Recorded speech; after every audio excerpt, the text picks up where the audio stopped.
Kuya, one of the activities Hello Kitty, ni coaching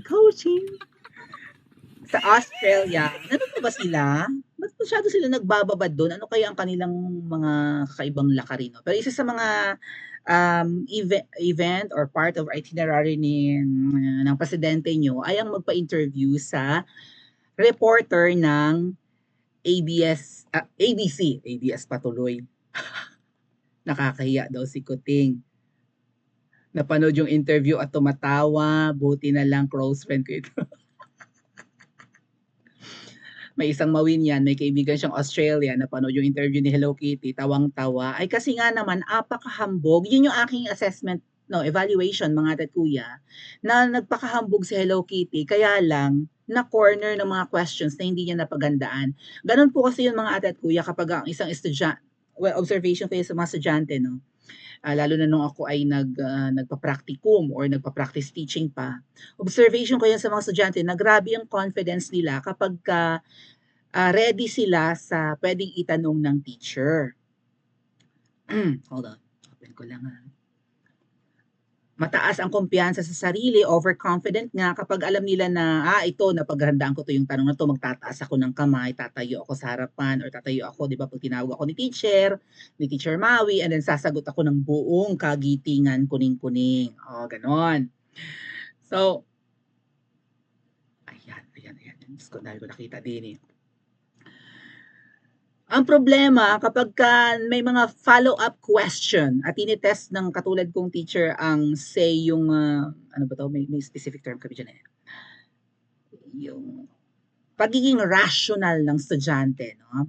Yung presence of mind and what not at lahat-lahat na. Lalo minsan nagba-back up question yung teacher. May follow-up question rather, hindi back up. But yeah, so tinitest ng teacher maybe yung credibility ng isang estudyante kung alam niya talaga yung subject matter. So pagka ganun na ang nangyari na hindi na paganda ng estudyante yung mga follow-up questions ni ma'am, ay nangangatal-ngatal na ang labi and nagsa-stutter na, nauutal-utal na. And very apparent po yan sa interview ni Hello Kitty with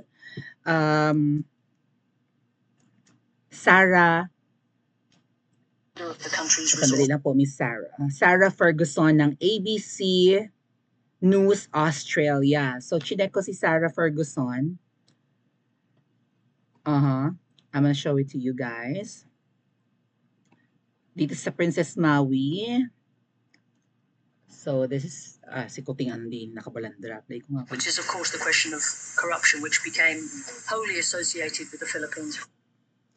Ayan. Ito si Sarah Ferguson. Yan. Nakikita naman siya sa ating main channel.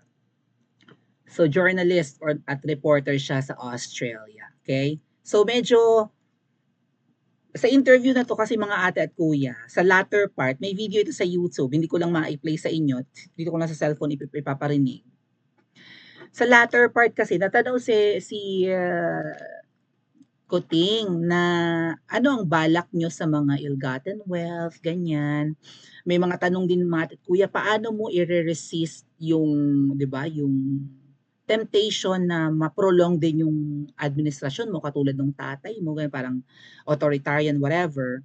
So tumawa-tawa siya, hindi daw sumasagi sa isip niya, wala daw, zero daw ang kanyang intention, na zero daw yung kanyang ambisyon or ganon, wala daw as in walang possibility na hangarin niyang magtagal pa sa pwesto. Di nga. Lahat na lang yata ng tinanong sa kanya, puro simula pa lang sa 1 square inch of the Philippine territory, never daw niyang isa-surrender kahit kanino. Sinurrender mo nga sa Anemika. Hindi lang 1 square millimeter, may ganun pa, nirephrase pa yata binago pa ni Kuting, di ba? 1 square inch yan dati, ginawang 1 square millimeter. So, gaano kaliit yung millimeter, mga adat kuya? Edi 1/10 ng centimeter, ganito lang yun. Kung ito ang 1 centimeter, mga adat kuya, as in, ganun lang, ganun. Like, mga 3 hibla ng buhok na magkapatong. 1 millimeter. Never daw yung isusurrender ang 1 square millimeter. Ibig sabihin, as in, gatuldok, pirasong buhangin. Right? Wala akong makitang example din eh. Basta isang pagkaliit-liit na grain of sand na 1 millimeter by 1 millimeter ang size, hindi daw iso-surrender kahit kaninong foreign germs, foreign powers, whatever. Diyos ko po, gaano kaya kalaki yung mga EDCA sites na yan, mga ate at kuya ng Kano din, ano? O, ilang EDCA sites meron. Tapos, tinanong din siya ni Ferguson kung ano daw yung goal, kung bakit siya nasa Australia, 'di ba? Ano daw ang inaasahan ni Hello Kitty from Australia, lalo't may conflict tayo sa China. So on and so forth, maraming itinanong. Pero dun sa latter part, natanong nga si Hello Kitty patungkol sa mga nasamsam na kayamanan ng kanyang mga magulang. And nainsulto, sa tingin ko, nainsulto yung reporter na si Sarah Ferguson dahil tumawa si Hello Kitty. Bakit siya tumatawa?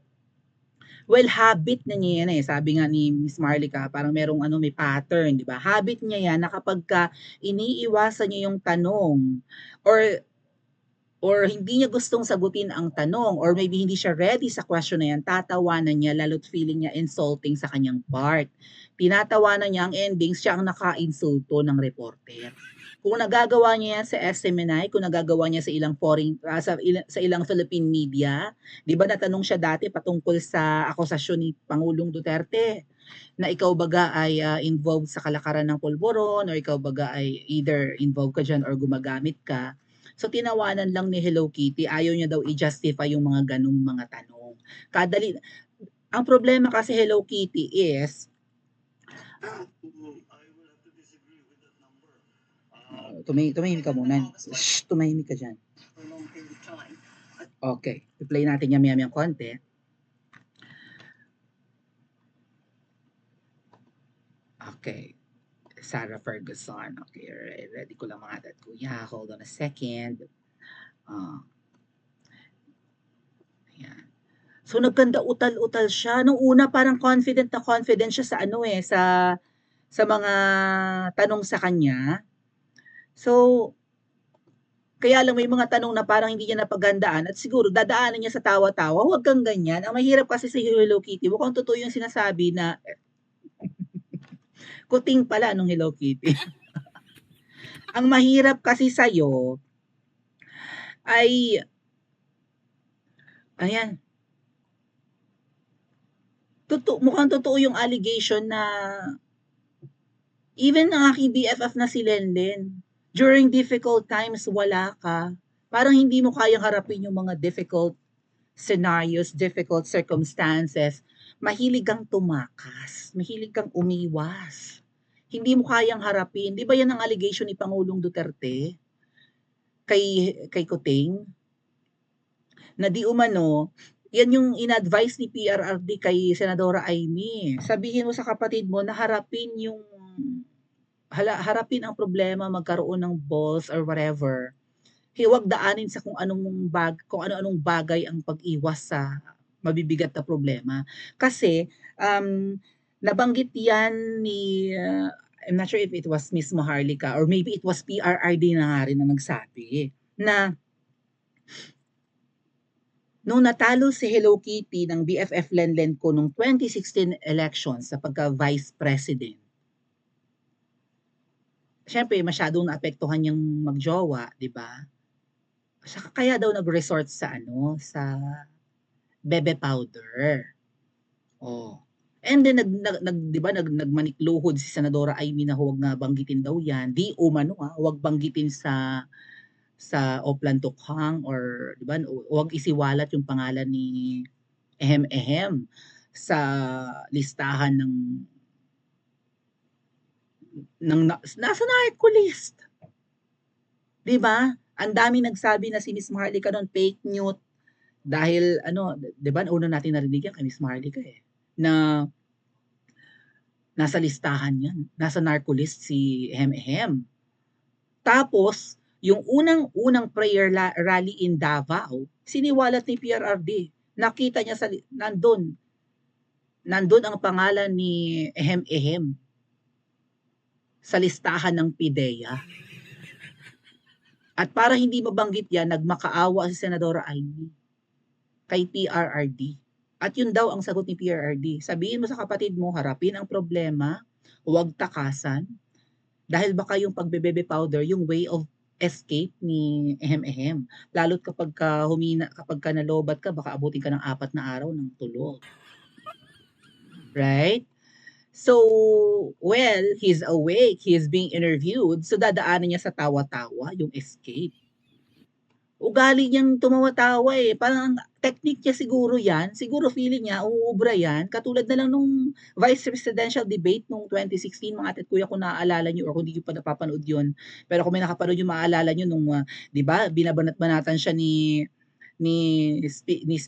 former Speaker Cayetano na kalaban niya sa vice presidency dahil si Cayetano ang vice presidential candidate ni PRRD noon. Tinatawan-tawanan lang ni Kuting si Cayetano. So, at sabi nga raw, very sports daw yan siya, hindi daw siya madaling mapikon. Hindi ka nga madaling mapikon, dinadaan mo sa tawa-tawa, nakaka-insulto naman yung technique mo. At feeling mo, uubra yan kay Sarah Ferguson ng Australia, well, nagkakamali ka. Nahalata ng mga Australian and even ng mga Pilipino na nakikinig ng gusto inuunawa yung inyong interview na insulto ang na-surprise mga ate at kuya. Okay, let's watch na the video ha. I think the contemporary court judgments Hold acknowledge on, Sarah Ferguson. Patungkol ito sa sa magiging malupit din ng ama noon ni Kuting. And then, babanggitin din dito yung pagsasoli naman ng yaman. Dinidinay kasi ni Kuting na meron silang mga ill-gotten wealth eh. At pinagmamalaki pa nga niya, parang niyayabangan pa niya si Sarah Ferguson na sabi nga namin, kung may makita silang ill-gotten wealth, kanila na, parang ganon. Kung may malaman kayo na pag-aari namin or whatever, na real estate or property or account na pag-aari namin, o inyo na. Kung illegal namin na-obtain or nakuha yung mga yan, inyo na, parang ganon, di ba? Pero syempre, matalino naman yung tatay ni Kuting, syempre. Alam nga namang maging, di ba? Kaya nga may mga narinig tayo mga cronies, di ba? May mga cronies daw. So, para hindi ka matanong ng, di ba?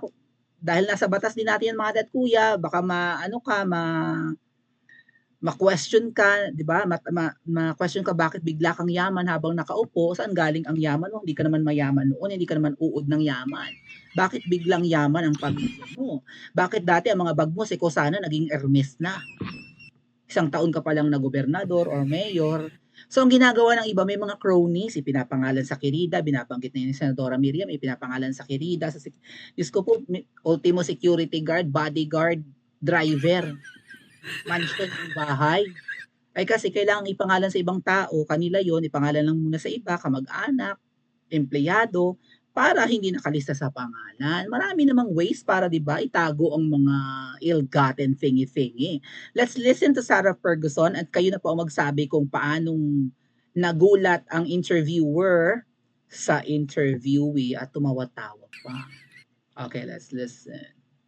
corruption which became wholly associated with the Philippines for a long period of time. I think contemporary court judgments acknowledge the atrocities that were committed, but also the plunder of the country's resources. Why wouldn't you want all of that money back in the hands of the Filipino people? Well, we Yun, nawa. the narrative. Nautal. May I just ask you why that's funny? Why that's funny? I'm asking a question about the plundering of large sums of money.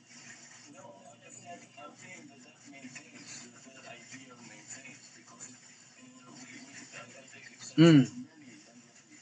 many of the assertions that have been made, and I think we have six cases for trial. Government fell. Cases for trial against me, my family, my estate, etc. And now we have the assertions Nautal-utal na. have shown to be untrue. Quite a lot of money, I think 5 billion is already recovered. I guess the question is, do you not want to see all the money that was taken to the people? Again. Ugali niya yan.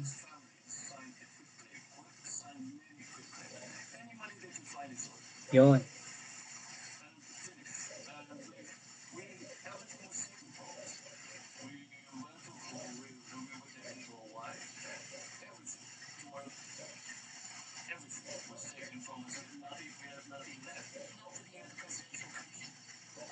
PCGG.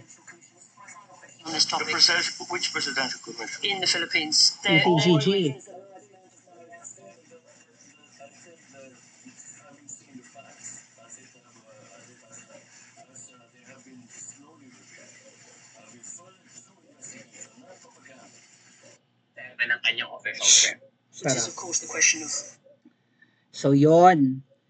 So, parang ang tanong ay huwag, bakit wala kayong balak or something, ibalik yung mga plundered wealth, right? Sa mga Pilipino. Ang na-sequester daw kasi 5 billion. Tawa-tawa lang si Kuting. So, nagulat yung interviewer. Can I ask why may I just ask you why that's funny? Oh, tawa-tawa siya. Why wouldn't you want all of that money back in the hands of the Filipino people? Bakit hindi nyo yan ibalik, sabi. Oh. Tumawa lang si Kuting. So parang, I don't know, yan ba yung escape niya? Or hindi niya napaghandaan yung tanong? Oh. Sinampahan na daw ng kaso, yung estate nila, yung mga pag-aari, hanggang ngayon, yung mga assertions daw, we have shown to be untrue. Oh. So, pinagmamalaki ni Hello Kitty na yung mga kaso, di ba, lalo na sa nanay niya, sa mga ill-gotten wealth, ay, di ba, naabsuelto nga si Madam Imelda sa mga kaso. O nga pala ha, masama raw ang pakiramdam ni Madam Imelda. May sakit na naman daw, I don't know. Baka diversionary tactic yun para mapag-usapan yung sakit, hindi itong interview. Parang may nabasa kong article mga tatkuya na gano'n, medyo sumasama daw yung health ni Madam Imelda. Para awa factor na naman. So, tinawanan niya, parang ano ba yan? Parang ang dating sa akin mga adat-kuya ay pinapagmukha niyang sinungaling yung interviewer. Na yung mga tinatanong mo sa akin ay walang katuturan, wala kaming nakaw na yaman or something. Pero mga adat-kuya, kung naalala nyo, sasabihin everything was taken from them. Sabi niya sa kahuli-hulihan, di ba? Di ba, pag in-exile sila sa Hawaii and then walang natira sa kanila. Ano yung mga pinakita ni Madam Imelda sa basement ng bahay nila sa Green Hills kay Mel Chanco? Isang basement na punong-puno ng documents ng kanilang mga offshore accounts. And those offshore accounts per document ay in billions of dollars. Sabi nila wala naman talaga daw ganun karaming pera ang Pilipinas kahit within 21 years nung pag-upo ng tatay niya. So, yun daw ay kanila talagang mga, 'di ba, mga totoong yaman, hindi daw yun galing sa kaba ng bayan. Sabi pa nga ng tatay ni Hello Kitty, kung meron man daw silang nagamit na pera from the kaba ng bayan, ibinabalik naman daw nila. Di meron nga talagang ginamit na pera. Pero kung ano man yung mga billions of dollars ni Madam Imeldang yun, mapa kanila man yun or mapa hindi, mapa sa Philippine, 'di ba? Philippine coffers man yun and whatnot or hindi. 'Di ba? Kung buwis man yun ng taong bayan, yaman man yun ng Pilipinas o hindi. Ang sabi ni Madam Imelda nung medyo maayos pang isip niya ay ibabalik yun sa mga Pilipino bilang pasasalamat kasi ang dami pa ring loyalista.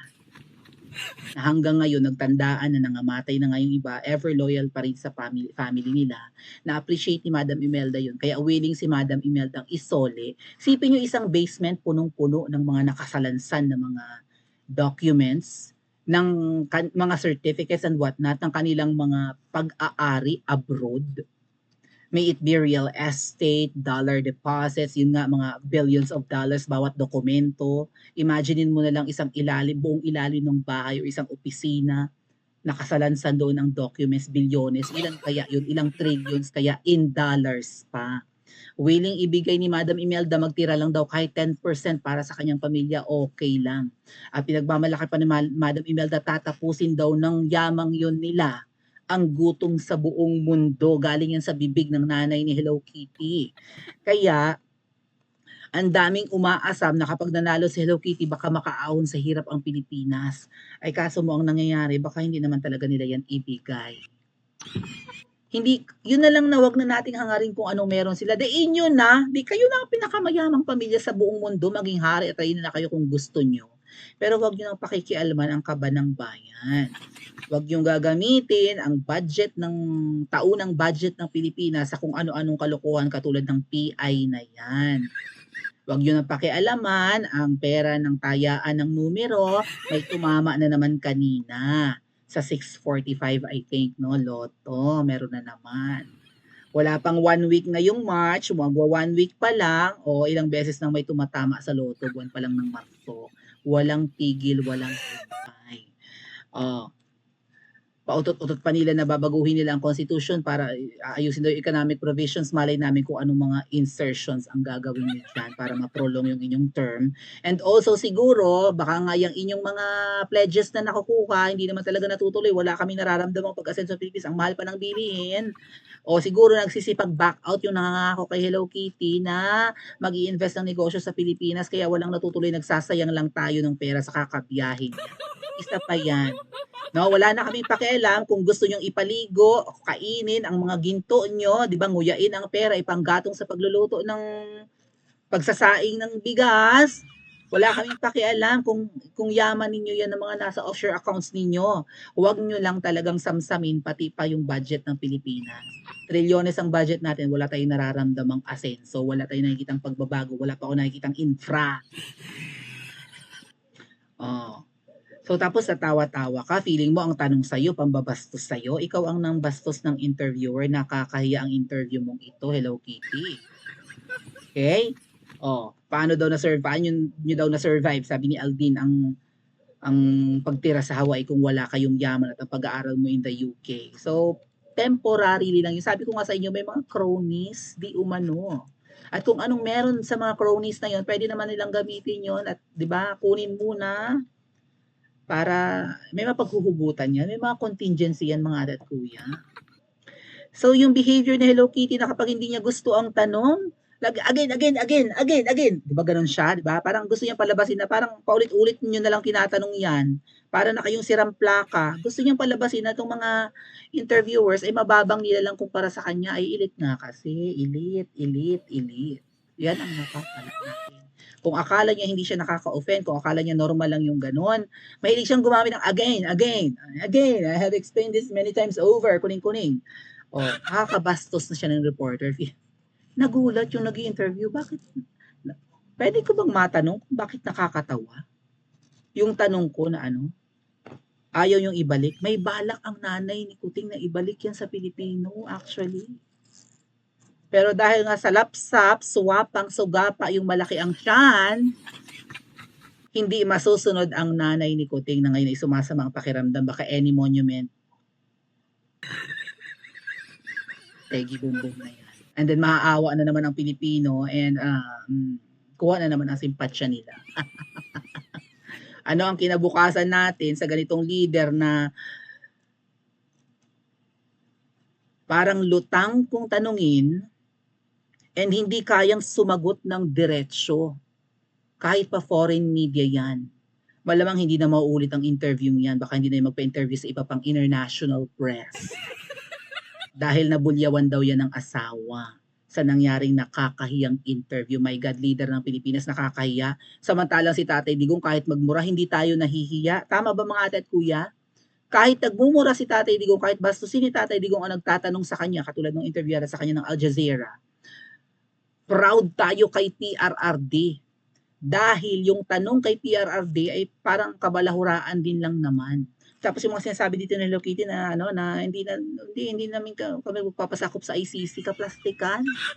Sabi, hindi kami magpapasakop kasi nagpa-function naman yung mga pulis, yung justice system, yung korte ng Pilipinas. Ang sarap pakinggan pero alam natin na pagandaan. Kaso mo yung tanong sa Elgaten Wealth, nagulantang si Hello Kitty, tumawa na lang. And then na-insulto yung nagtatanong, gulat na gulat, bakit siya tumawa? Nakakahiyo. Proud ba kayong presidente nyo si Hello Kitty o mas proud kayo kay PRRD? Pa-comment po sa comment section at mag-like and subscribe din po kayo.